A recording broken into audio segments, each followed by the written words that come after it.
Ուրեմն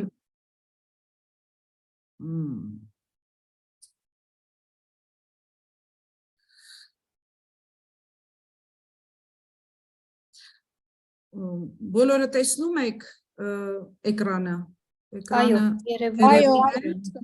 տեսնում ենք։ Շատ լավ, ուրախ ենք։ Ուրեմն ինչքանով մեր աուդիտորիան պատրաստված է եւ ինչքանով դուք տեղեկացվել եք արդեն, գիտեք, կարդացել եք Ժան Մոնե գործողությունների մասին, դա այն ծրագիրն է Եվրամիության, որը նպաստում է հետազոտության, ուսումնասիրության եւ դասավանդման եվրոինտեգրացիայի մասին։ Եվ ասեմ, որ երբ որ ինքը նոր ստեղծվել էր այս ծրագիրը, ավելի շատ տնտեսագիտության եւ իրավագիտության ոլորտների վրա էր, ուշադրությունը ավելի շատ, բայց արդեն բավականին երկար ժամանակ, մոտավորապես 5 տարուց ավել, Եվրոպական հանձնաժողովը թույլ է տալիս եւ նպաստում է դրան, որ կարողանան հետազոտությունները եւ դասավանդումը նույնպես իրականացնել տարբեր ուրիշ ոլորտներում, օրինակ ինչպես որ մշակութային ոլորտը, ագրարային ոլորտը, որևէ մի ոլորտ, որտեղ որ դուք կգտնեք եւ դուք ձեզ կհետաքրքրի այդ ուսումնասիրությունները եվրոպական ինտեգրացիայի հետ, ուրեմն կապված։ Ուրեմն արդեն ասեցի, որ մենք ունենք մի քանի գործողություն Ժան Մոնեի այդ ծրագրի մեջ, ստեղծումը Ժան Մոնեի մոդուլը, այդ ամբիոն ստեղծելը եւ կրել այդ պատվավոր ուրեմն անունը, որպես Ժան Մոնե չէ, ուրեմն կարելի է նույնպես կենտրոն ստեղծել, Center of Excellence, նույնպես կարելի է զարգացնել ցանցային այդպիսի մի համագործակցություն եւ կան Ժան Մոնե ծրագրերը։ Ես շատ ընդհանուր եմ խոսելու, շատ հակիրճ եմ խոսելու, որտեղ ամենակարևորը այն ինչ որ կասի ձեզ Տիկին Խվորոստյանկինան։ Ուրեմն մենք մինչև հիմա 2013 թվականից 10 տարի անց առաջի անգամ մենք ուրեմն ստացել էինք գրանտ Ժան Մոնեի ու 6 անգամ մրցույթները ամեն տարի ես ճիշտ ասած մենք շատ կուզենայինք ավելի շատ ունենայինք ոչ թե 11 ծրագիր, բայց կուզենայինք ունենայինք մի քանի անգամ ավել, ինչպես որ ունեն Վրաստանը, Ուկրաինան, ամենաշատը մեր արևելյան ուրեմն հարևանության երկրները, ինչպես որ իրանք ունեն կամ Մոլդովան, մենք ճիշտ ասած քիչ ունենք այս հետազոտությունները եւ դասավանդումը եւ մենք հորդորում ենք ձեզ, որ անպայման դուք մտածեք ինչ գաղափարներ ունեք, ինչպիսի հետազոտություններ դասավանդում եք ուզում իրականացնել եւ հետաքրքրվեք այս ծրագրով։ Ուրեմն տեսնում եք, որ մենք մինչև հիմա 6 մոդուլներ ունենք, այդ մի քանի համալսարանում, ասեմ ձեզ, ծրագրեր 2, ցանցեր 2 եւ անցյալ տարի մենք շատ ուրախացանք, որ այդ Ժան Մոնե chair-ը նույնպես հաղթեցինք, որը այդքան էլ հեշտ չի։ Ես ձեզ ասեմ, որ այս ծրագիրը շատ մեծ ֆինանսավորում չունի եւ քանի որ կարող են դիմել տարբեր երկրները, ուրեմն Ամերիկայից մինչև Ավստրալիա, բոլոր երկրները կարող են դիմել, տարբեր կենտրոնները, համալսարանները, ավելի շատ որտեղ որ հետազոտություններով են զբաղվում, շատերն են դիմում, բայց շատերը եւ մերժվում են, բայց ես ուզում եմ ասեմ, որ անպայման փորձեք եւ անպայման հետաքրքրվեք։ Շատ արագ այստեղ այդ մոդուլներն էին, որոնք եւ Երևանի պետական համալսարանում եւ Բրյուսելի պետական համալսարանում այն ժամանակ ուրիշ անվանում էր 2016 թվականին մի քանի ծրագրեր էր իրականացվել Բրյուսելի պետական համալսարանում, տնտեսագիտական համալսարանում եւ Եվրասիայի միջազգային համալսարանում, չեմ կարդալու այդ ամենը, չեմ խոսելու դրա մասին, ընդհանրապես որ դուք տեսնեք այդ մոդուլների ուրեմն անվանումներն են Migration Policy Challenges, European Integration and EU Values, Human Rights, Democracy, and Laboratory of Approximation of Armenian Legislation, EU Ethics, Ethics, Politics, Polity, Ethics, EU Security and Fundamental Rights. Այդ մոդուլները, որոնք մենք բոլոր մոդուլները ինչքան որ ունեցել ենք մոտավորապես 40 ժամ ունեցող մոդուլներ էին, անպայման լսեք Քրիստինա Գևորգյանին, ինչպես որ արդեն ես ասեցի, ինքը անդրադառնում է բոլոր տիպի Ժան Մոնեի ուրեմն հնարավորությունների գործողությունների։ Այս պրոյեկտները, որոնք եւ Բրյուսելի պետական համալսարանում էին եւ մի քանի համալսարանում նույնպես, մանկավարժական համալսարանում, Գլազորի համալսարանում, ակադեմիայի Public Administration, եւ Վանաձորի պետական համալսարանում դեռ շարունակվում են այս ծրագրերը, այս տարի արդեն պետք է վերջանան։ Մենք ունենք նույնպես ցանցային ծրագրեր, Developing European Studies in the Caucasus, որտեղ որ պետական համալսարաններ ընդգրկված, որտեղ որ ասում եմ պետական համալսարանը դա այդ եվրոպական ուսումնասիրությունների կենտրոններ ընդգրկված, իրանք էին եւ մոդուլները դասավանդում են եւ իրականացնում են համագործակցություն։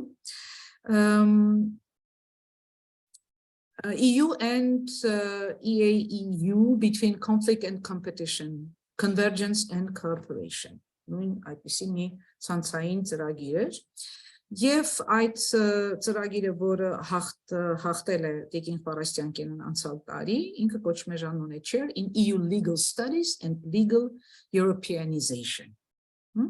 Դա Եվրասիայի միջազգային համալսարանում է եւ մինչեւ 2025 թվականն է ընթանալու։ Մենք ունենք շատ քիչ ժամանակ, շատ քիչ, մինչեւ Վալենտինի օրը 14 փետրվարի եւ միշտ գրվում է մինչեւ ժամը 5-ը Բրյուսելի ժամանակով, դա նշանակում է, որ մինչեւ ժամը 8-ը երեկոյան մեր ժամանակով, որ դուք ձեր ծրագրերը, ձեր նախագծերը կարողանաք ուղարկել եւ դա շատ կարեւոր է, բայց մենք միշտ ասում ենք դրա մասին, որ ավելի շուտ ուղարկեք, մի օր առաջ, 2 օր առաջ, որտեղ տեխնիկական կարող է լինեն խնդիրներ, չկարողանա գնա սահուն, այսպես ասածա, ձեր ուրեմն նախագիծը կարող է այդպես լինել, բայց քանի որ արդեն անցյալ տարվանից մենք գործողությունները արվում են FTOP, ուրեմն այդ Funding and Tendering Opportunities Portal, այդ դրանով մեծ հարթակով եւ դրա հետ էլ պետք է ծանոթանալ, ես մի փոքր բան ձեզ ցույց տամ, բայց մի հուսահատվեք, որ շատ քիչ ժամանակ է, ընդամենը մինչև ամսի 14-ը ունեք, ժամանակ դեռ ունեք, որ կարողանաք ծրագիր գրեք, քանի որ դա մեծ կոնսորցիումի խնդիր չի, դա այդպիսի մի ձեզանից է կախված, ձեր top management-ից է կախված, թե ինչպես են իրանք ընդունում ձեր գաղափարը դասավանդման կամ եթե որևէ մեկը ձեզանից կհետաքրքրվի այսօրվա կոնկրետ այդ Ժան Մոնե Chair-ի հետ կապված գործողությունների։ Սա մեր կոնտակտներն են, հուսով եմ, որ շատերը ձեզանից արդեն գիտեն։ Ուրեմն ես նույնպես ուզում եմ ձեզ ցույց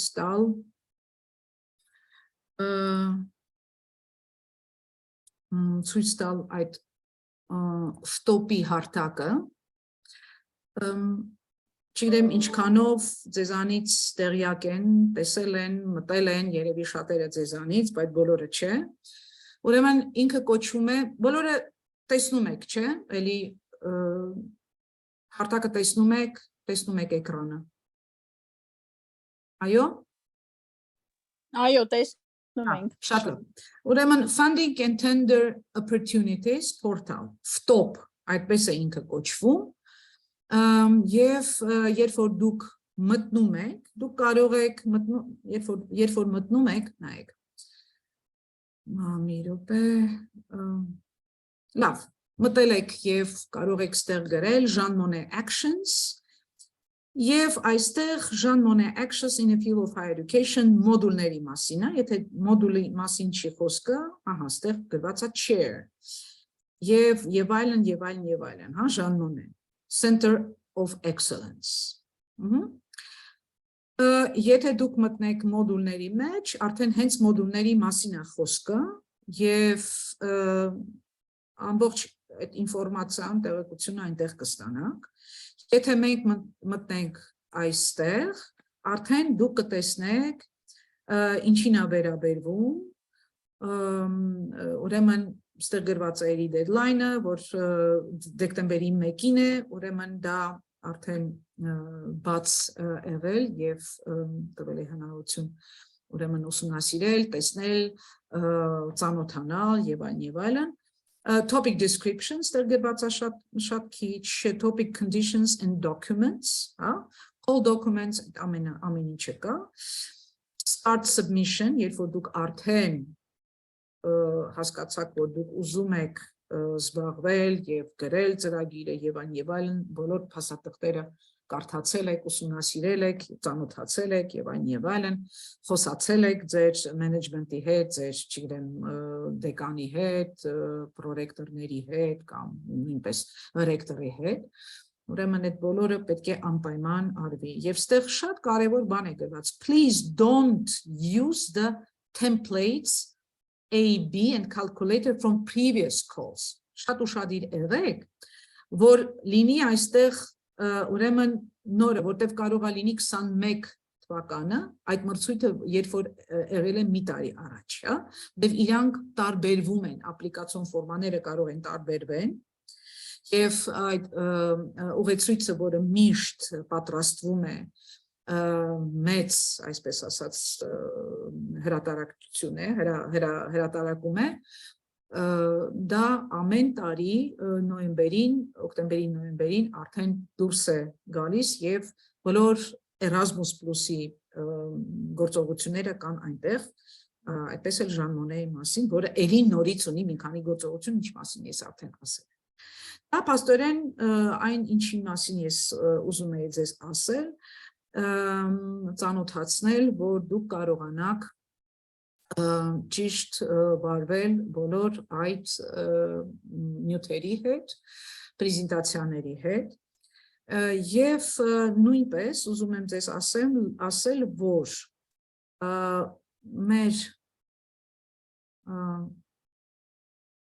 մեր Էրազմուս պլյուս տեսնում եք այս Էրազմուս պլյուս.am, հա, եւ մենք ունենք Ժան Մոնեի գործողությունների մասին, այդպիսի մի տեղեկություն գրված է ամեն ինչը եւ վերջում այդ ուղեցույցն է, որը տարբեր տեղերում դուք կարողանաք լինքը ունենաք, download անեք եւ կարդաք եւ այլն, այստեղ գրված է այս գործողության մասին։ Համար ուշադիր եղեք, իսկ այն ինչ որ ես ուզում եի ձեզ ասել, այդ տեսնում եք Ժան Մոնե ամսի 22-ին դեկտեմբերին, հա, եղել է այս ուրեմն Zoom-ով պրեզենտացիան, այսպես, չգիտեմ, քանի հոգի են հիմա մեր աուդիտորիայից հետևել, շատ հետաքրքիր էր, շատ լավ, այսպես ասած, տեղեկություն ստացան մեր աուդիտորիան, անպայման լսեք, հետևեք, մի քանի անգամ գուցե եթե չեք կարողանա այս տարվա համար ժամանակ չեք ունենա գրել ձեր նախագիծը, կարող եք արդեն հիմա մտածել հաջորդ տարվա համար, որովհետև մրցույթը էլի կլինի նոյեմբերին բաց եւ փետրվարին, հաջորդ տարվա փետրվարին կլինի վերջնաժամկետը, բայց մենք հույս ունենք, որ բոլոր դրանք, ովքեր որ այսօր մեր հետ են, կհետաքրքրվեն եւ գուցե եւ կգրեն իրենց նախագիծը։ Շնորհակալություն ձեր ուշադրության համար, եթե հարցեր ունեք, խնդրեմ, եթե չէ, մենք խոսքը տանք Աննա Խվորոստյանկինային։ Yes, thank you very much, Lana, and good evening, dear colleagues. I would like to present today my Žan Mone chair. And I see the presentation as targeting at least two objectives.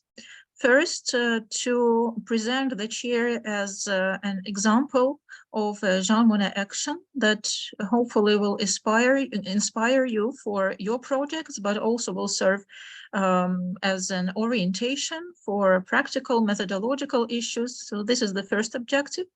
And the second objective is to inform the academic community about the opportunities that the chair offers to Armenian scholars, about the activities of the chair from which you also can benefit if you're interested in the developing of European studies profiles at your universities.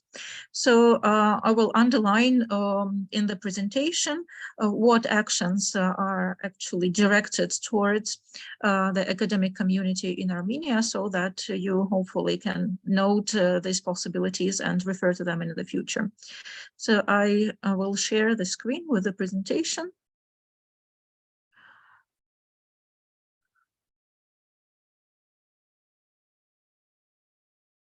Okay.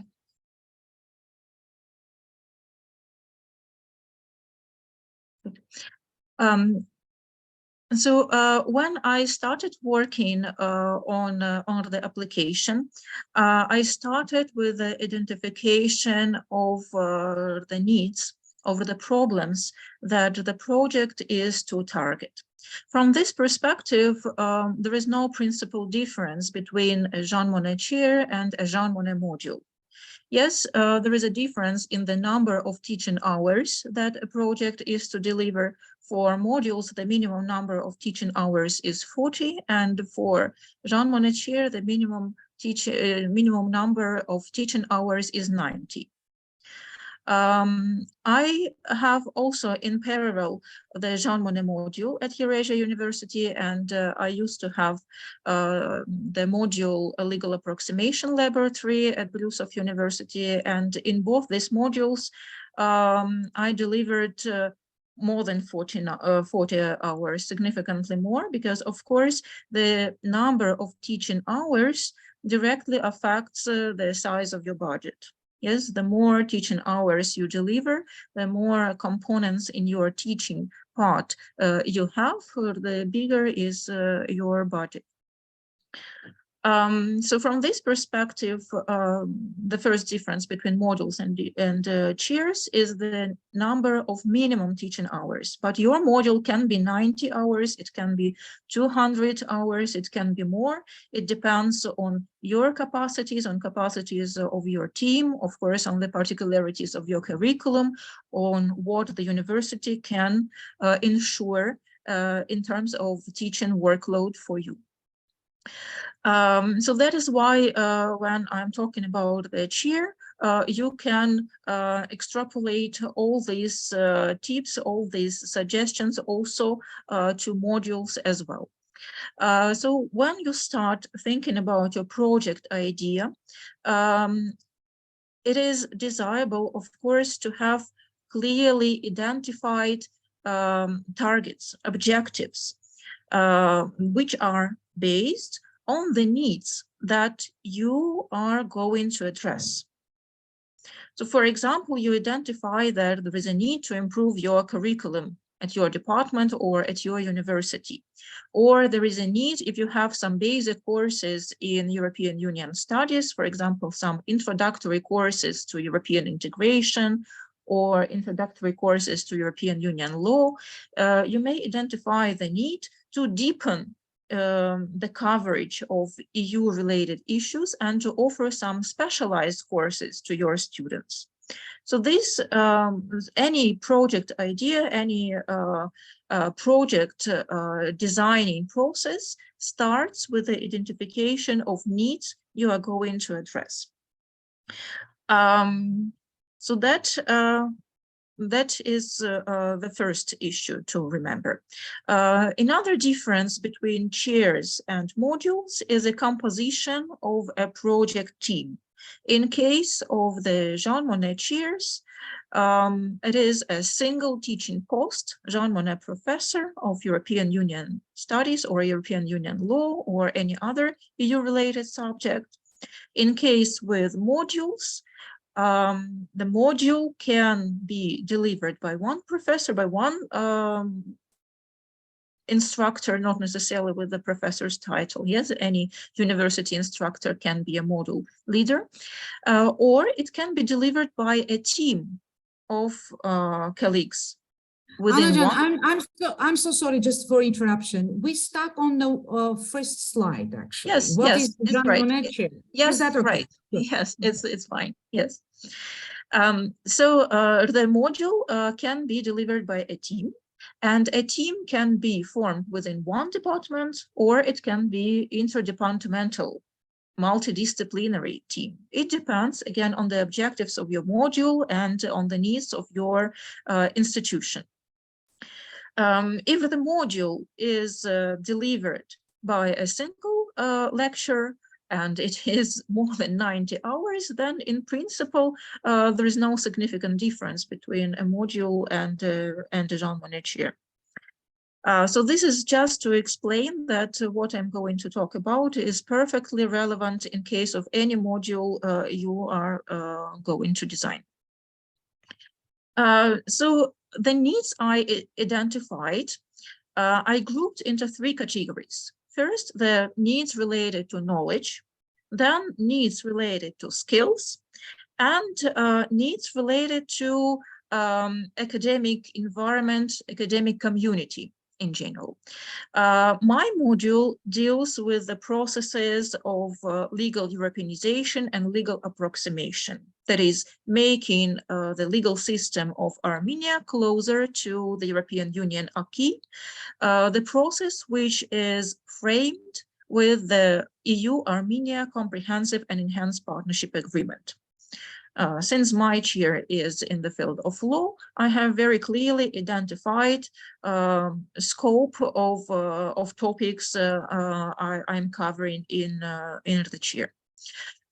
In principle, a chair can be more general. If you're planning to establish a chair, it may deal with European Union law generally, not necessarily focusing on some narrow topics. But since my chair is the continuation of my activities within the previous module, Legal Approximation Laboratory, and since this is the focus of my research activities, I decided to develop in-depth coverage of the related subjects within this specific topical direction.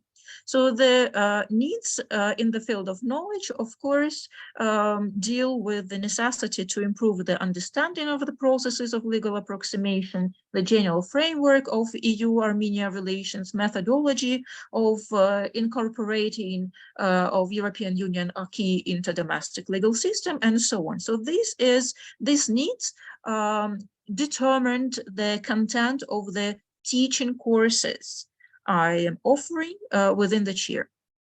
What regards the skills component, again, it deals with the processes of lawmaking and policy making. And here I'm talking about not only students, that is future professionals, but also people who are currently involved in lawmaking activities and policy making. That is civil servants, experts in non-governmental organizations, lawyers, and so on. So that is why my chair, in addition to offering courses to students, rather academic courses, also offer training courses, trainings with a very strong skills development component, practically oriented programs. And finally, also another group of needs dealing with the academic community, the needs I identified is, first of all, the need to consolidate our Armenian academic community, to build stronger networks inside our domestic community so that we know more about the projects of each other. We can easily cooperate on different topics. We can organize joint events, and we can jointly raise the level of methodological capacity of our research community in Armenia. In addition, it is also necessary to more actively integrate our Armenian academic community, European studies community, into international community, to build international networks of cooperation, to be more actively involved into research projects internationally, and what is more important, to increase the number of international publications. For Jean Monnet modules and for Jean Monnet chairs, the assessment of the quality of your team is one of the major assessment components. There are 4 assessment criteria, probably in, or I'm sure in Christina's presentation, you will see the detailed analysis of these 4 assessment criteria on the basis of which your application will be evaluated. And the quality of team is one of these 4 criteria. That is 25% of your score for the quality of your application you are getting for the quality of the team.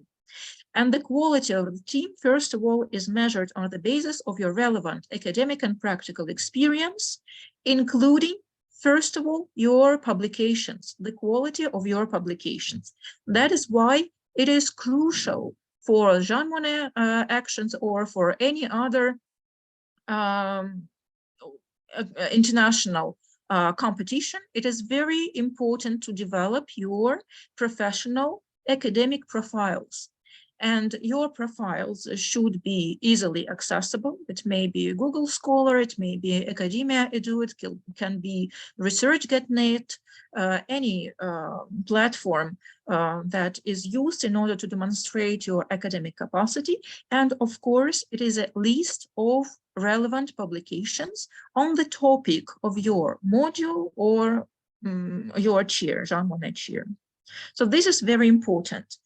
And what we observe together with Lana, with Christina, all the time during our information sessions, during our training sessions, is that quite often it is one of the most problematic issues in the process of preparing high quality applications. As a rule, colleagues do have very interesting, very attractive and innovative project ideas, but the lack of academic experience, research experience, and the lack of relevant international publications, of course, create obstacles for getting high scores and get the grant at the end for their project proposal.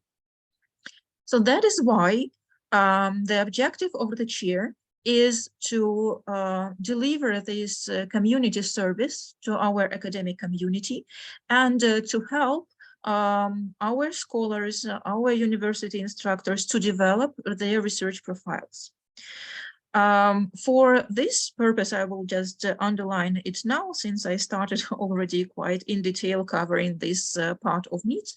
The Jean Monnet chair will organize the academy in European Union studies, where the training will be provided on research methodology in European studies, on career building in academic career building in European studies, and the networking possibilities will be provided in order to establish partnerships and hopefully in the future also co-authorships between our Armenian colleagues and international scholars, so that to do research jointly, to publish internationally in a co-authorship. And I hope that this format of cooperation will facilitate integration of our scholars into international community, and at the end facilitate also publishing activity, stimulate publishing activity of Armenian scholars, because this is crucial. This is very important for any type of activity, for any type of international cooperation. As a rule, one of the major criteria of selection is the quality and number of related research publications.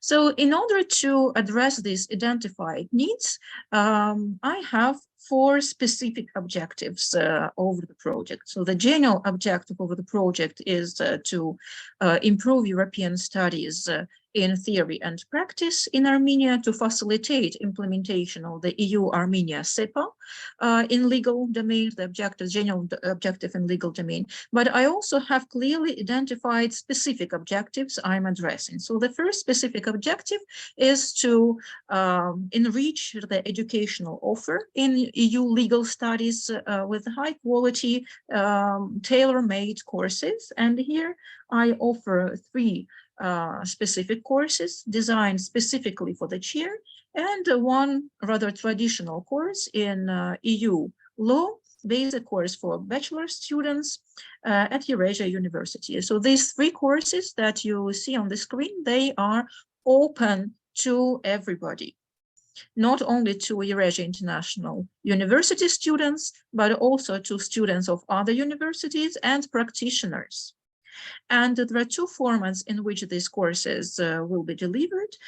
It is certificate format for external participants, and also these courses are a part of the master program that I designed to be introduced next academic year, and including the Žan Mone courses as an integral component of the curriculum.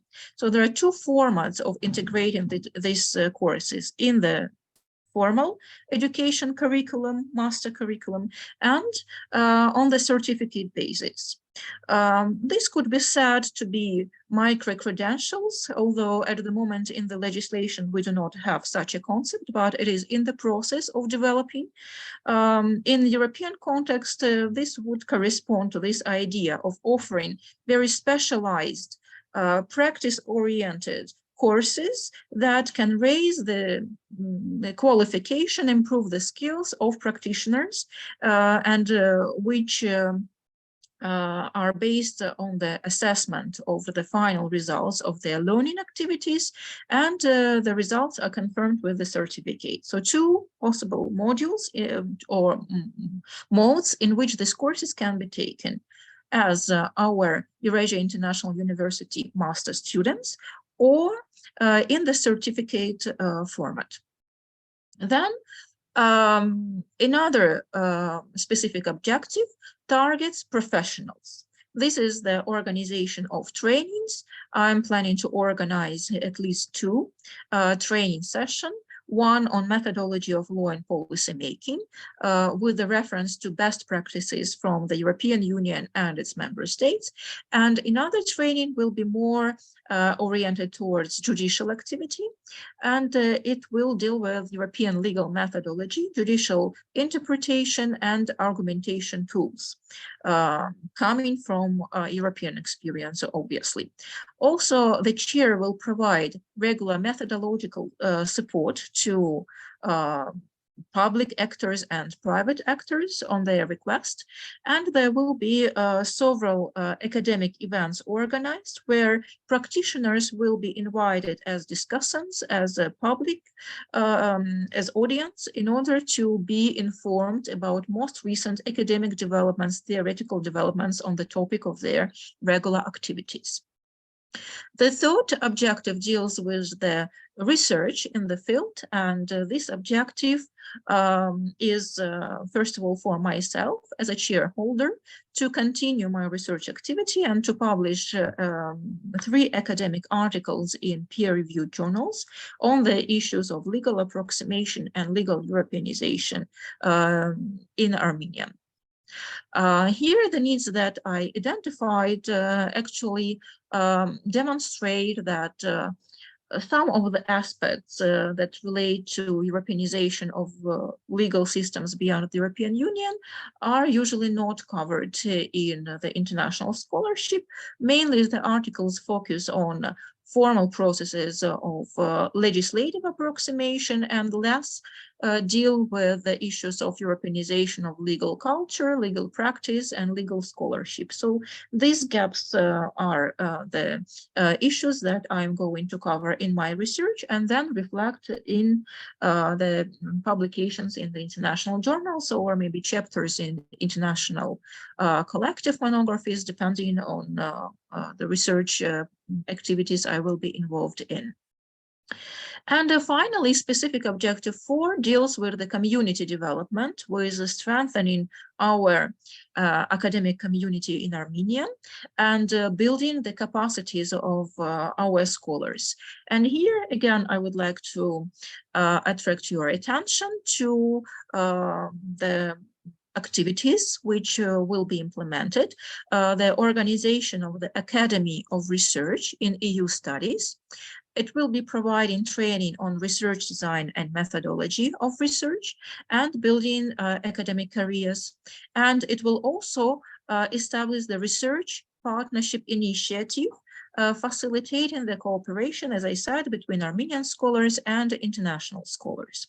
So the first part of the academy that focuses on methodological issues and career issues will take place in late May, early June, and I invite everybody to join this initiative. Of course, the participation is free in this event, in this training.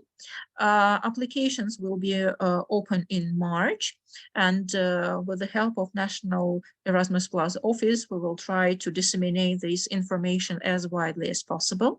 And I encourage your colleagues also to apply. And the second part also will be the conference that will be organized jointly with the Association of European Studies for the Caucasus.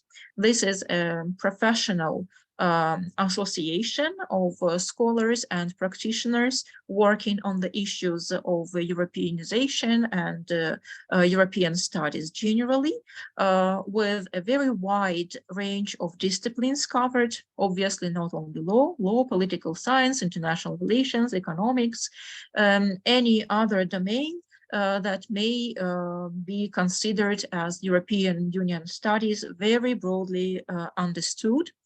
And during this conference, we will again continue the activities with research profile building and establishing the partnerships. So colleagues from other countries will come, and we will organize a number of workshops in order to identify the matches between research agendas and facilitate this cooperation. Hopefully it will be a very fruitful or at least very interesting experience for everybody here in Armenia.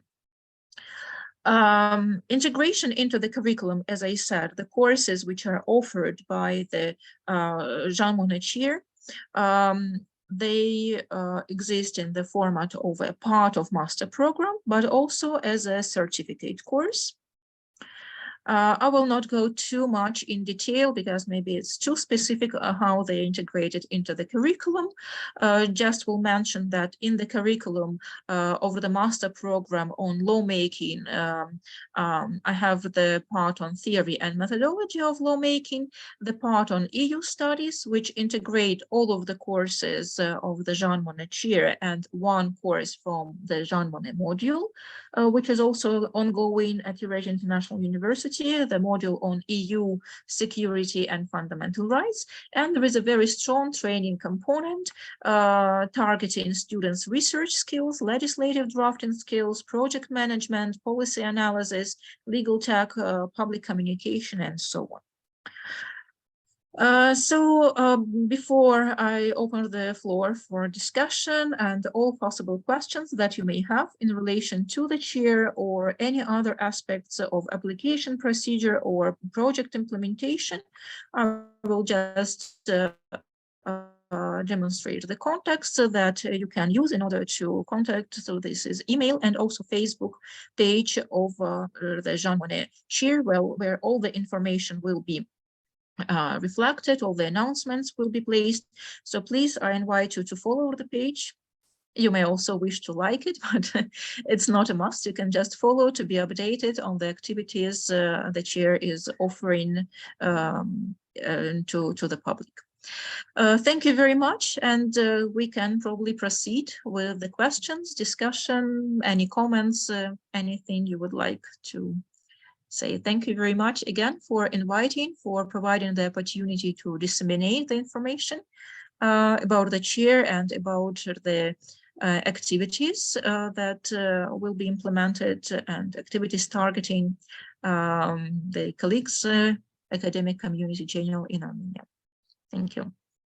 Thank you, dear Anna, for your presentation and for your experience shared. It's important, and I would say that in our institutions, we have very, very small amount of people who applied. And this is Anna Խվորոստյանկինան, who is implementing third Žan Mone project. And I already several times I mentioned Christina Gevorkyan and University of Economics also. They are doing some projects as well, and others, but not. It's like those three places: Eurasia International University, Yerevan State University, and University of Economics, much more related to Žan Mone, and they already gained some experience and skills promoting developing of models, and not only. Well, ձեր հարցերը խնդրեմ, եթե դուք ունեք. Yes, we have a question. Yes, thank you. I'm representing National Polytechnic University of Armenia, and this year we have initiated to apply for the module program of Žan Mone, and my question is the following. And thank you also for the comprehensive introduction and the presentation as well. My question is the following. So could we like represent two modules in one application form, or two modules should be represented in different application forms? Thank you for the question. So what do you mean by two modules? Two courses? Yes, two courses. Two different. The module. Yes, the module actually can include several courses or sub-courses. The idea is that the module has to have a coherent concept. If all these courses are within this concept, you of course apply for a module consisting of several courses. For example, in my legal approximation laboratory module, I had 3 sub-courses. So the general concept was to have this legal approximation laboratory, let's say, program or big course, and inside I had 3 courses: issues in EU law, theory and methodology of legal approximation, and practicum. 3 okay, parts. But it was more than 40 hours, yes? Yes, it can be more than 40 hours. 40 is the minimum requirement. Yes, and how the budget calculation is, because I'm a newcomer in this field, as far as I have investigated in the guidebook. So there is some rates, for example, 100 and starting from 120 to 150, the rates are the following. And yes. So if we like design a module that consists of, for example, 80 hours, each could be calculated in the second, yes, rates. Yes, exactly. So there is no calculation as such. It has been already calculated by the European Commission. You just see in the table to which category your model corresponds. So if this is 80, then you find this this rate. I do not know them by heart. Let's say hypothetically from 70 to 100, for example. Yes, if it fits this category, then your budget will be as indicated in the table. And the second question, if it is possible. But sorry, sorry to interrupt.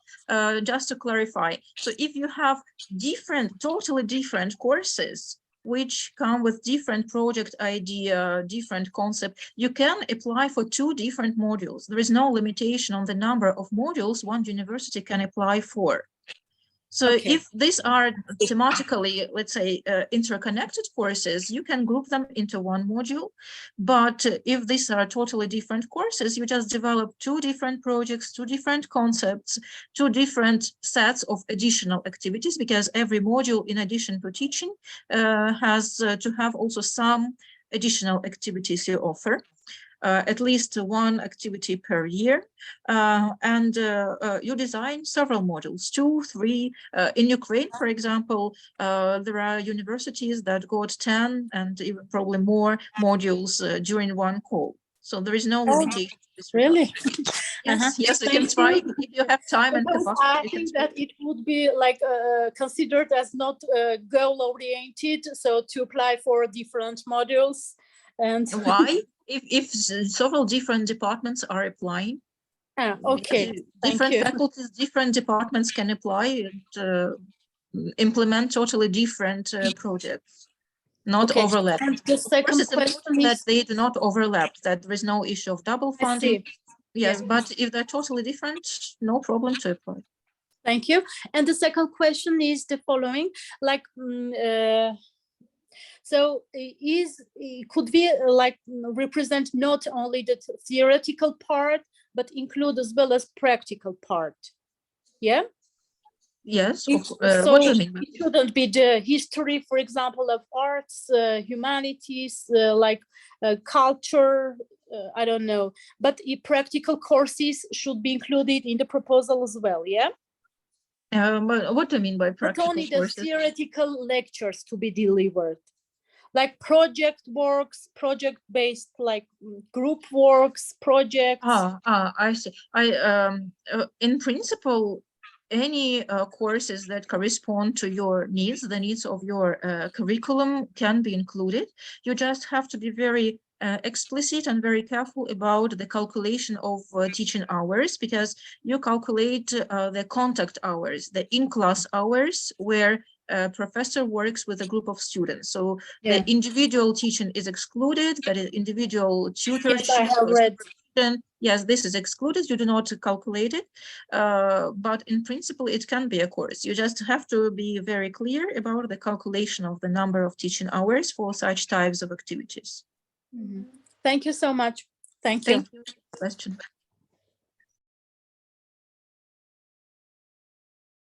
Thank you, Ani, and thank you, Anna. Any other questions? We can understand that each of you has your environment and your probably interest for developing a new course, or it could be interdisciplinary course together with other colleagues as well. It could be only you one who could apply for example, modules or to be a chair, no? But as already Anna told you that it's very important to have a very good team as well. And it will be much, much better for your application, for your proposal, to have another colleague or colleagues to work with on the developing a course and making some studies in a particular area. Thank you for the advice. Thank you. Yeah. Yeah, and when we turn to 40 and 90 hours, it's at least 40 or 90. It would be Yes. not 40, but 54 or 62. Mhm. And in case of Anna's chair, this is 94 hours. Am I right? No, mine is In total. much bigger. That's much bigger, because I much bigger. calculated 30, 24 and something else, and in total it was 94. Anyway, at least 90 or 40. 40 for modules and for chair. For module, for my already implemented module, I had 80 hours per year in legal approximation laboratory. Yes, now I also have module and chair, yes, with a higher number of teaching hours than the minimum. But this is again, this is just because of my teaching needs, because of the structure of my curriculum, of the vision of how the department should develop. It's the quality of application is not measured depending on the number of teaching hours you deliver. It can be a very short 40 hours course of high quality, offering some unique experience to students. So it's not a must that you have to try to increase the number of teaching hours as much as you can. It just depends on the very specific needs you identify. Mm-hmm. So it could be included in the course, like, for example, could we include like 40 hours for students in the academic, like delivered lectures, and 40 hours for lecturers for certificated as a certificated program? It depends how you organize it, whether it is an accredited course where you offer some assessment and certificate at the end, or if it is just a training. If it is just a training, it will be rather considered as an event, not teaching, but additional event. And in this case, for example, in my previous module and now in the chair, I have trainings. But these trainings are not lecturing, they're not teaching activities, they're positioned as events. Events you include in your work program, but you not calculate teaching hours you spend on these activities in your budget. So these are additional activities. So if you want to organize a training for lecturers, it will be an event. It will be a training activity, but not teaching activity. But if you make an assessment and hand the certificate, could be counted as hours, yes, academic hours. It should be an official accredited course. So to be counted for the purpose of teaching hours, it should be an official course offered by the university. Yes. Okay, thank you.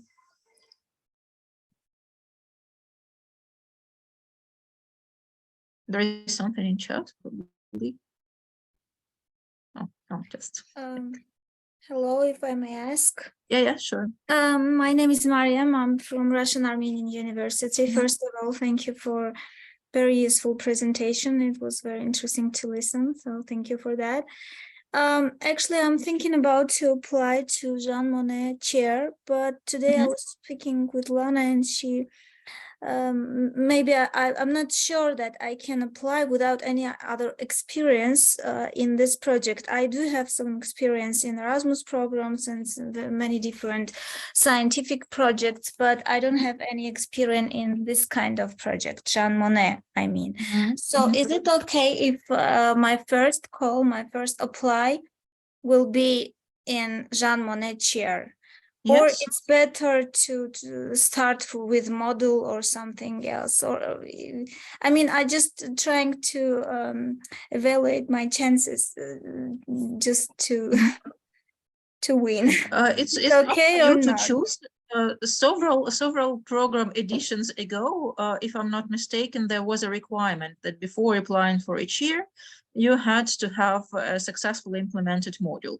But now there is no such requirement. Modules and chairs are not interconnected. They are not perceived as preceding stages in relation to one another. So you can apply directly for each year. Just read carefully the call, all the requirements, and if you think that your profile corresponds, I think there is nothing that precludes you from applying for each year directly. The module has a bit different logic because a module can be implemented by a team, and this opens up the possibilities of interdisciplinarity because the EU related issues, they are always complex, they are always multidimensional, and they, as a rule, require the approach from different disciplinary perspectives. And one professor cannot ensure the high quality of teaching in all different disciplines. That is why teaching a course divided into small sub-modules delivered by individual professors from different subject domain, disciplinary domain, helps to create that interdisciplinarity. That is why module, again, it is more suitable for teamwork. Chair is a bit different logic. It is already an established teaching post with more in-depth teaching on EU subjects or wider coverage of different subjects, as a rule within one discipline, because again, as I said, in some cases, of course, there are professors who are trained, for example, both in law and political science or international relations or law and economics. But as a rule, and especially in Armenian realities, professors are within one disciplinary field. So a chair, as a rule, is within one disciplinary field. Modules, centers of excellence, they are, as a rule, multi or interdisciplinary. So depending on the concept of your project, depending on the needs of your institution, you decide what format is more suitable. Well, thank you for your comments. Well, I was thinking about that. Well, I'm head of chair, and also I'm head of master program within international economics. So within this, I was thinking about to more develop this program and maybe develop some course about European integration, which we really need in this program. So I was just thinking to focus on such kind of course, European integration, and maybe I don't know, connect with Armenia, but it's not necessary because in this case, it's not necessary to connect this course with Armenia. I understand. No, this is not a must. Like it depends. It again depends on your concept, because European Union studies here are understood very widely, and your courses can perfectly focus on some internal aspects of the European Union per se, as it is for itself, but external relations, of course, is a part of European integration, and you can focus on EU, Armenia, EU, Eastern Partnership relations. It again depends on your concept. It can be purely EU studies or external dimension as well. Okay, yeah. I just wanted to be sure that I'm on the right direction, you know. Okay, thank you very much. Thank you. I wish to add, and just to focus our colleagues on that issue concerning financing. The grant will not cover the 1% of, your activities and, your work. It should be agreed with the top administration of your institution that around 20 or even 25% of the total, sum of the budget, it should be covered by your institution. It's not 100%. For modules, this is up to 30,000 euros.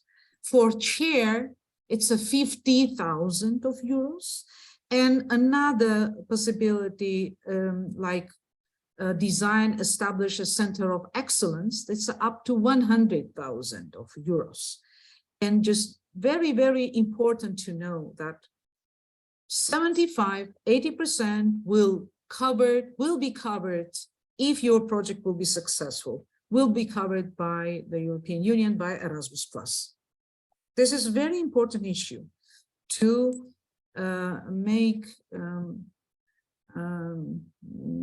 you informed. Probably Anna would say some words about your institution, how you make this agreement with the administration of the university. Well, first of all, when you apply, of course, you have to inform the administration about the project and coordinate with the International Relations Office. Yes, you inform about the major activities, you inform about the budget. And here, when you define actually the budget, you can also keep in mind this capacity of co-funding. Yes, because my modules and the chair, they are not reaching the maximum possible amount. And practically, it's very difficult because for our region, in order to reach the maximum of grant amount, you have to teach enormous number of teaching hours. It's even not realistic from the perspective of curriculum structure to include that many hours as are required for the maximum amount of grant. So yes, you have to discuss these issues with your administration first, when you design the concept, when you identify the objectives, the number of teaching hours, and the budget. I would show you this page of the European Commission about the comprehensive and enhanced partnership agreement, which entered into the force in March 2021. This is a very, very, very important document for Armenia, and I think that it will be, or it should be, a base of your project, because all the relations which are connected between European Union and Armenia are within this document. So according to the document, according to the priorities, according to the format of cooperation and financing, collaboration, you should apply to this document, of course. And also another thing that I wish to for you to see, can you see that Erasmus Plus program guide or not? It's still SEPA on the screen. Ah, okay. Then I should do something else. Just 1 second.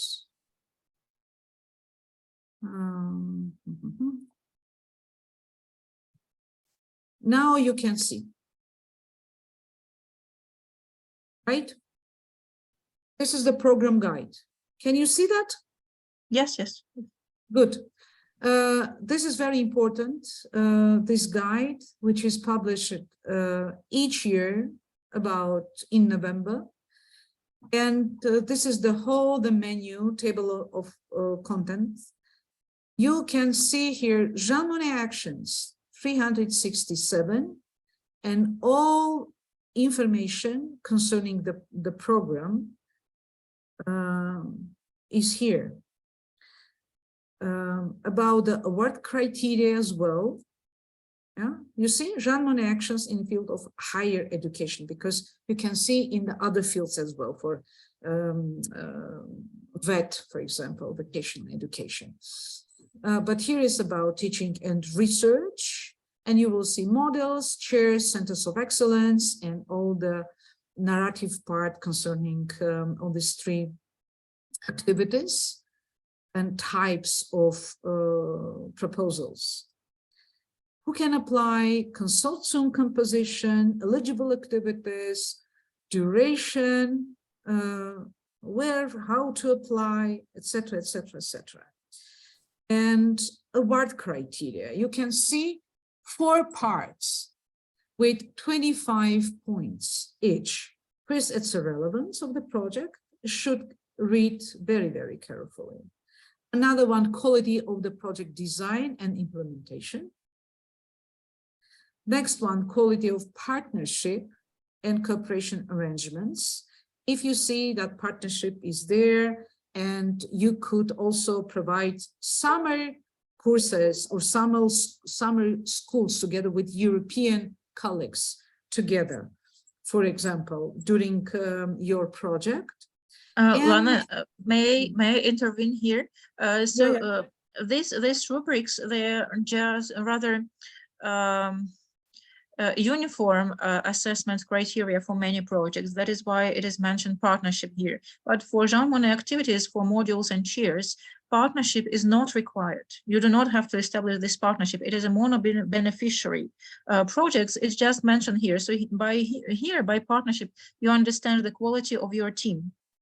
Mm-hmm. Yeah, the quality of academic profiles of those who will be working on the module or chair implementation. So a partnership here is not required, and it's not a must. Again, this is the rubrics are standard for many projects. Here, it is the quality of your team. But partnership is possible in the meaning of having professors who could be invited to take part in your activities, for example, no? During the class or during the winter or summer course. Is that acceptable, Anna? Yes, in principle, you can invite. Mm-hmm. Yeah, and the last one is about impact. It's about sustainability, impact.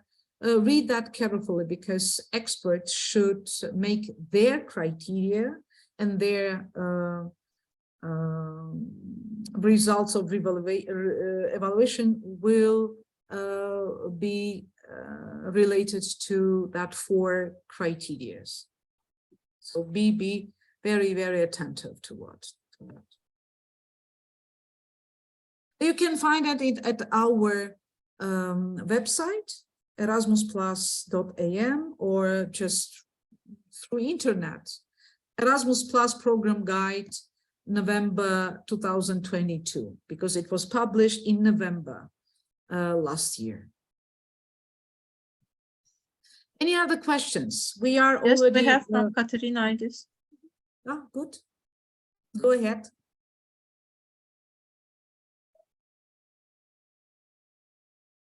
Oh, we cannot hear you. No. No, we can't.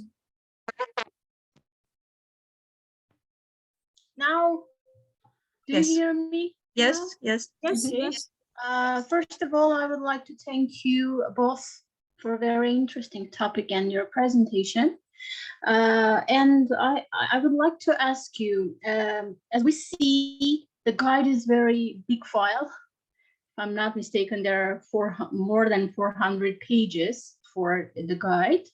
Can you introduce or tell us about the new requirements for applicants in 2023? Do you know, or can you emphasize some new requirements for applicants? Thank you. I would say that this guide is for all Erasmus Plus actions, and there are really many different actions targeting higher education, schools, youth, sport, everything, which is under the jurisdiction, yes, of the agency. Only some pages deal with the Žan Mone. So when you look on the content, you will see that only some pages deal with the Žan Mone application procedure, and to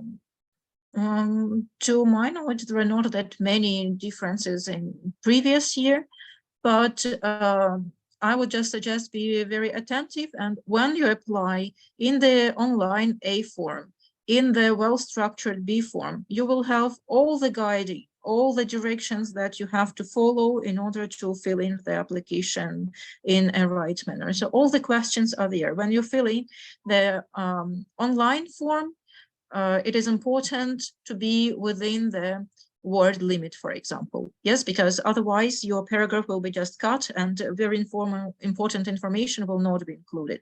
So just follow this, answer comprehensively the questions, but within the word limit. And in the part B, just answer all of the sub-questions. In the sub-sections, you will see several questions. You have to answer all of them. In some parts, it is indicated, for example, this part is not relevant to chairs and modules. So this is more for other projects. Everything is self-explanatory there.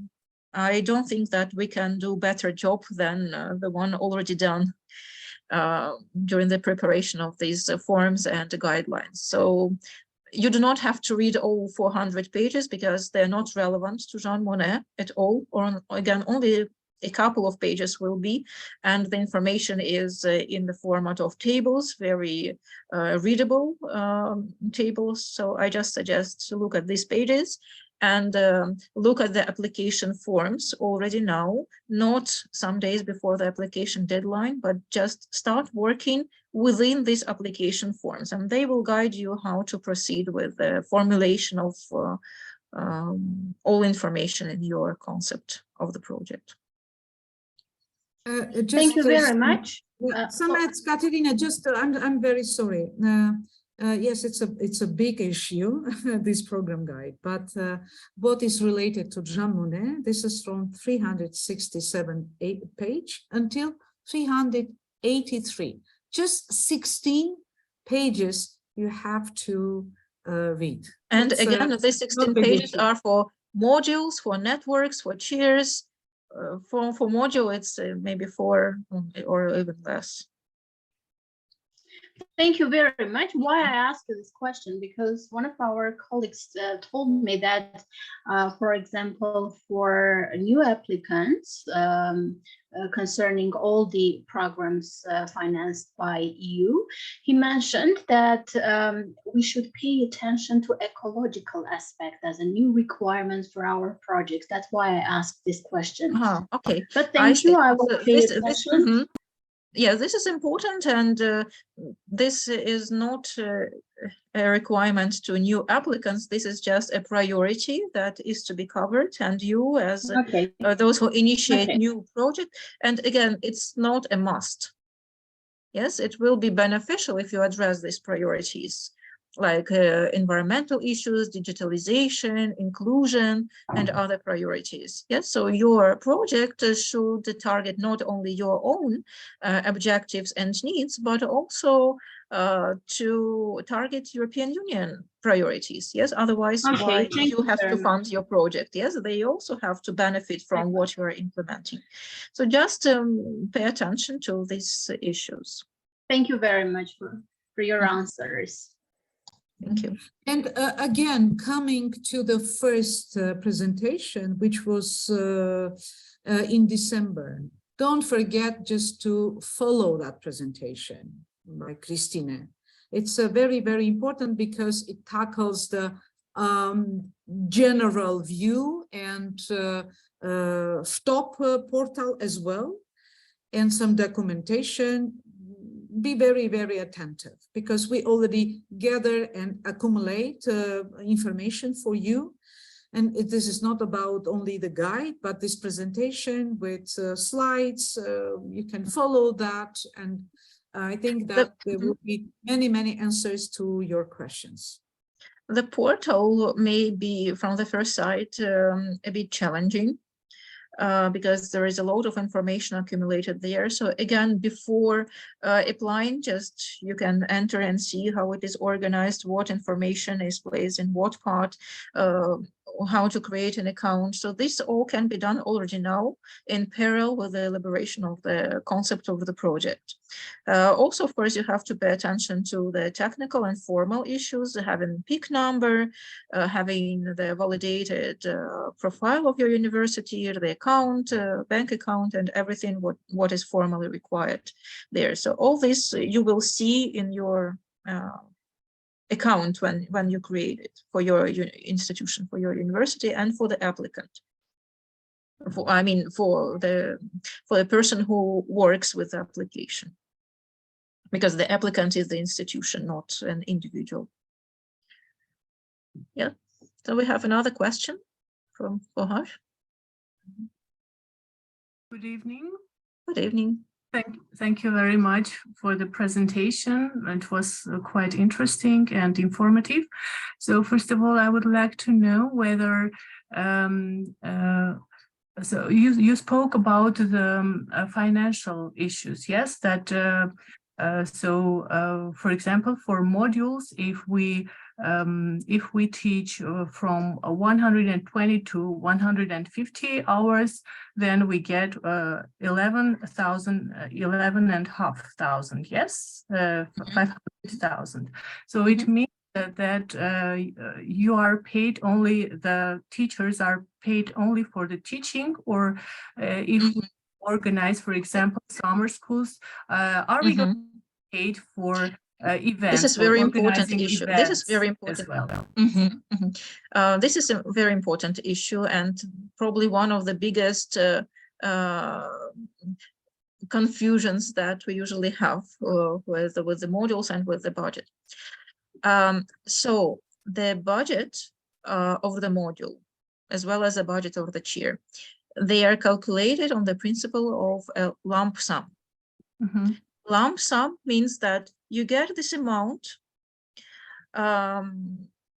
and you spend it on the implementation of your whole project. This is in contrast with item-based budgets. When you have, for example, let's say hypothetically, 200 euro for traveling, 300 euro for teaching, 500 for books or teaching materials. When you have these items identified, here you don't have any budget items. You have the project concept and you have the amount of money that you get for the implementation of this project. And you can spend this money on the implementation of any activities which are included in your work program. This means that even though the budget is calculated on the basis of teaching hours rates, it's just an indicator that is used as a basis for calculation. It does not mean that you have to spend this money on teaching salary. And this does not also mean that your colleagues have to expect that all this money will be redistributed as a teaching salary. And what about if this is a course which is a regular part of your curriculum, they get salary from the budget of the university, yes, the per hour rate, and the money over the project can be used for organization of summer school, for organization of events, for dissemination activities, which are very important, for research activities, for some additional teaching materials. So this is a sum, an amount which is granted to you for the implementation of the project. Yes, you can spend everything on teaching salaries, for example. Yes, you can do it.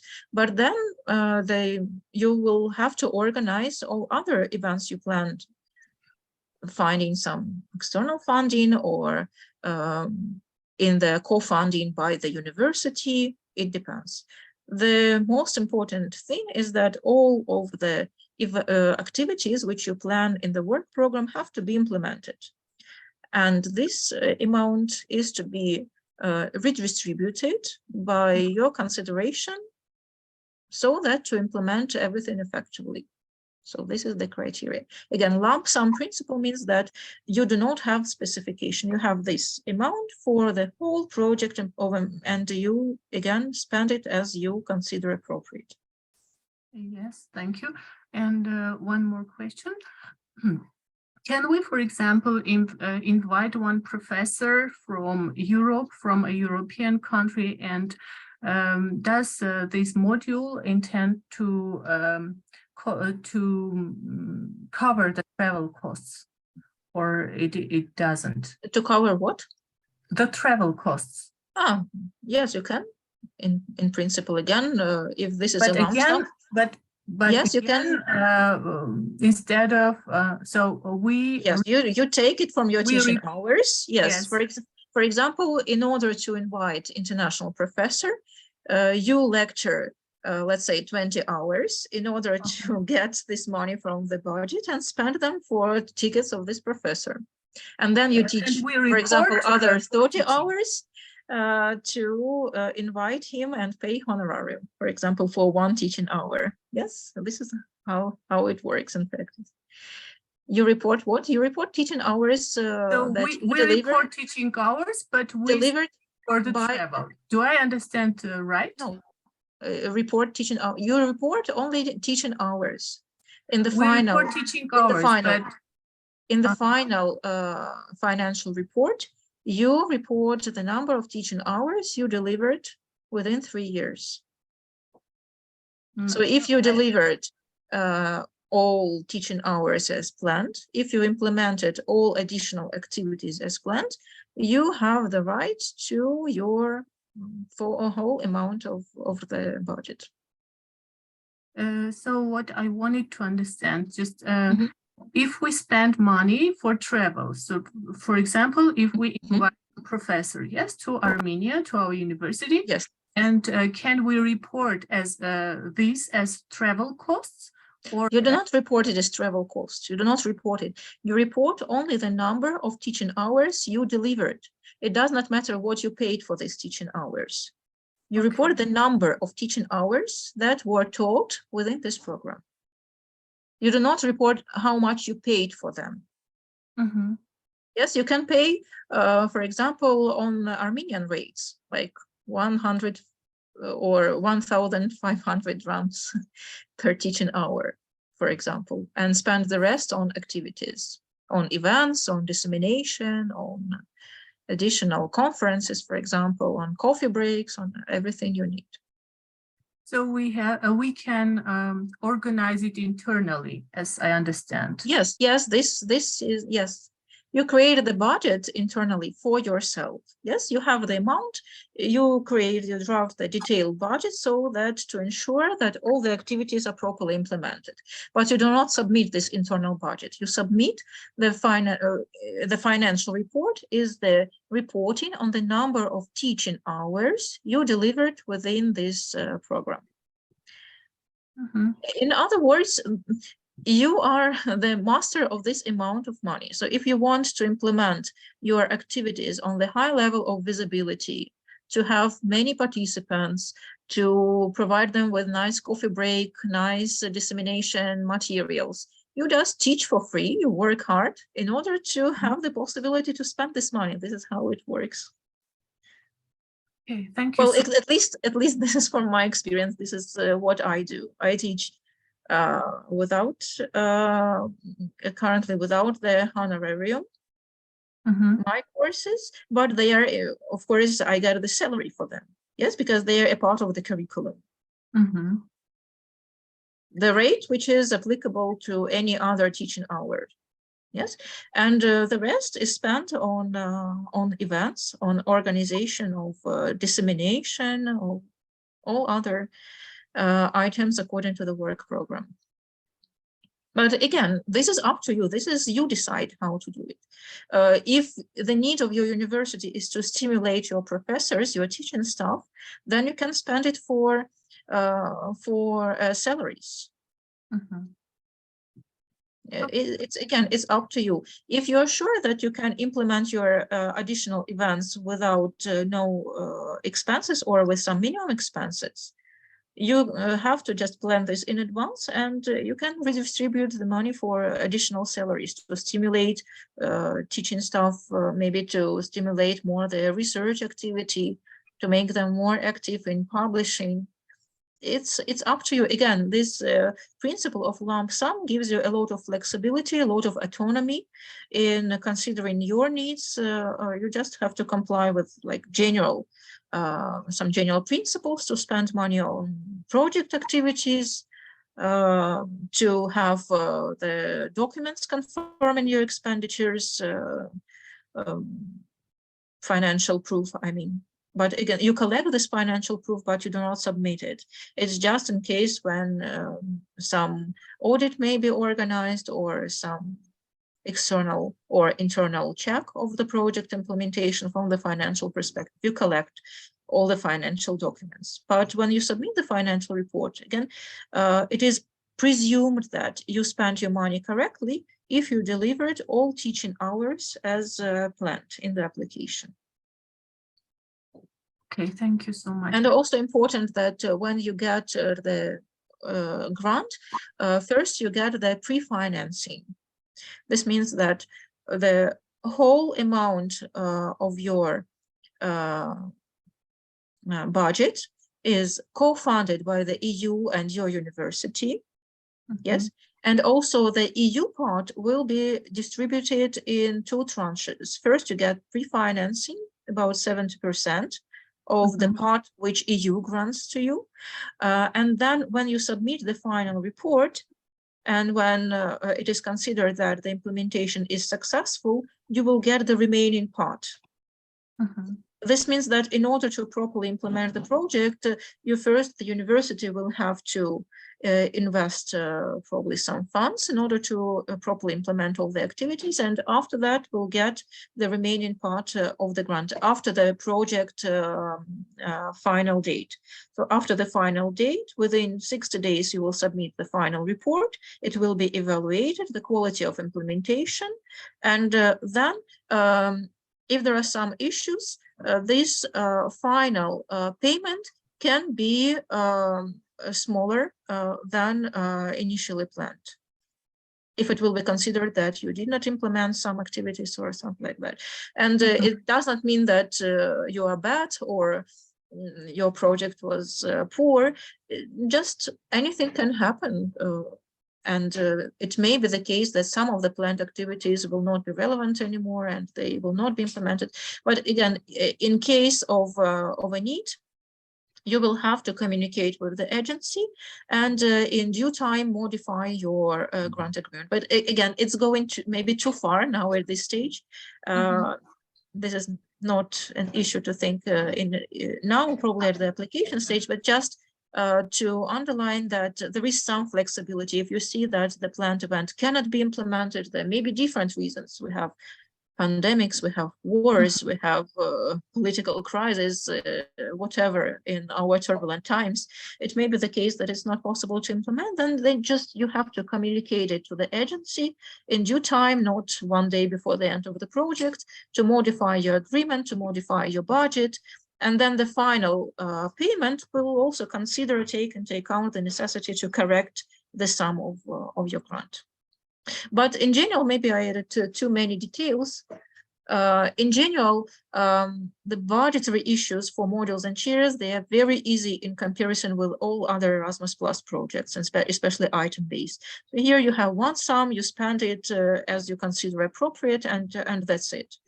So very easy from budgetary perspective. And in the same manner, the budget is designed also very easily. You do not have to think about how much you spend for different types of activities in advance.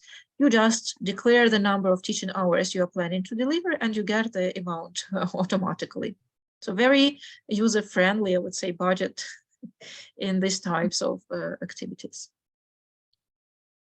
Okay, thank you. But just coming back to the inviting professor, be very, very careful because rates are so different for our professors and for European professors. So just it could be costly.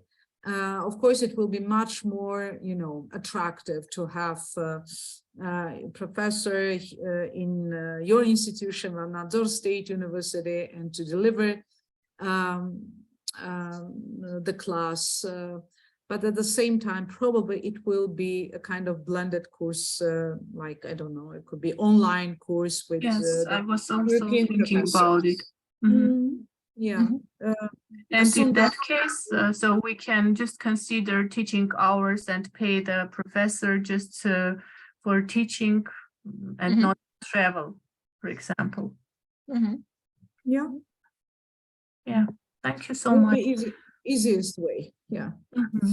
Thank you. And what about the co-funding? of the university. So what will be the contribution of the university? So what can be considered for the reporting? For the reporting, you do not actually report this part. No, you report only on, again, as I said already many times, you report only teaching hours you delivered, and you do not provide any financial proof of co-funding, but it has to be, and the so-called in-kind contribution is not considered as a co-funding. That is, when the university does not spend money directly on your activities, for example, when the university just provides you with rooms, with electricity, with internet, it's not, sorry for the noises in background, home noises. It should be money spent directly on your activities. For example, in my previous module, to fulfill this co-funding obligation, I attracted also some other external grants from the for example, when the university got this grant and directly paid for the related activities. You also can calculate the salaries here, by the way, because this is what the university directly pays. Yes, if the course is integrated, the university pays you the salary. This is also contribution. The salary which is paid to administrative staff that works with your project, because there is international office involved, there is the accounting and financial department involved, and their salaries, they also can be considered as co-funding, as contribution of the university to the implementation of your project, because this is what the university directly spends on your project implementation. So thank you so much. It was very important. Again, you have to collect all this proof of financial part. Yes, how many hours approximately were spent on your project, what the university covered, maybe some coffee breaks will be covered by the university, for example. Yes, you spent this, collect this financial proof, but you do not send it at the stage of reporting. Yes, only if it will be requested, then you will have to demonstrate that there was co-funding implemented in accordance with the grant agreement. Thank you very much. Thank you. Another question? And also, what is also very important, when you get the grant, the agency organizes the kick-off meeting where they cover in detail all these issues related to administration, implementation of the grant, and financial budgetary issues. So when you get the grant, you will be guided by the authority, yes, by the agency. They will explain what the co-funding obligation means, how it can be implemented, what is counted as co-funding, what documentation you need to collect, and what you report on. So this is rather now for information purposes, for orientation purposes, but officially this information will be included first in your grant agreement, and you will have to follow your grant agreement, obviously, and it will also be communicated at the joint session for all grant winners from all over the world. There is a simultaneous online session, and all this information will be communicated to you, so you will not be lost without any understanding how to do it. Everything will be explained officially, and you will just have to follow these instructions. Also, when you get the grant, the agency will assign a project officer who will be working with you from the EU side, and you will have the possibility to send questions for clarification if you have any problems of implementation, and the officer will help you, will advise you, and will guide you in the implementation of your project. It's not like you get the grant for 3 years, you are alone, and then at the end you have to report on what you did. It is a constant process of cooperation, collaboration between you and the agency. Thank you so much. Thank you. Now we are encouraged to apply. Yeah, I think you do not have to be afraid of all these technical issues because they will be explained, they will be clarified, you will be guided and supported. Now, I think it's better to concentrate on your project ideas and just to design a very attractive, innovative project and get the grant. Again, here, as Lana said, the grant is not huge. It's very small amount of money. In comparative perspective with other projects or in absolute perspective in terms of cost of implementation of projects here. But I would say that here not the money, but the reputation of the university is very important because Žan Mone projects, they are a sign of quality. And by getting the grant, you automatically is included in the network of colleagues worldwide in the family of Žan Mone projects. You can easily communicate with them, and it is a kind of identity, I would say, being a part of this Žan Mone network. So this is the value, at least from my subjective perspective. But some additional funds, of course, they never hurt. They're quite helpful when you have to improve the situation in your institution.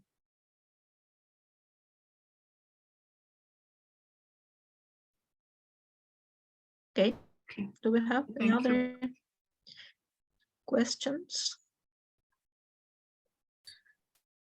I think people already get tired because we are about 2 hours already. But I think that some encouragement already been, and I think those 7 people except Anna, myself, okay, Vart also, 6 people representing different institutions, probably they would be much more interested. Let's see how it will be, but I think it's because of the recording. Since the recording is available. Yeah, recording will be available, of course, next week. We could follow, but pay attention to some political issues in regard to the current situation and the war in Ukraine. And I think that our institution should apply as many as possible with the projects, with the proposals of European studies, with the different spheres. We really encourage you to do that because it will be appreciated, and our institutions, our young generation will get some notion and get some be much more probably oriented toward some values and some professional attitudes toward some particular areas. So good luck to you. I think that we could summarize and say thank you for our participants, for our audience of today. It was rather late time and Friday, the end of the working week. Thank you for your questions. Dear Anna, thank you very much for presentation and answers to it, replies to the question. We are here, and you know from where you can find us. Anna.Khvorostiankina@gmail.com. And not Gmail, it's eiu.am. Yeah, I'm sorry, Eurasia International University. But you could follow through our recording. Yes, you can follow Facebook as well. Yeah, we put the presentation as well. So good luck to you, and please ask questions to Anna, to Christina, to us, if you would need that, because when you dive into this application form, then it will be a list of questions appear, by sure. So don't be afraid. Come back and ask questions to us. Thank you very much for your attention. Good luck, good evening, and good weekend. Thank you. Thank you very much. Thank you. Thank you.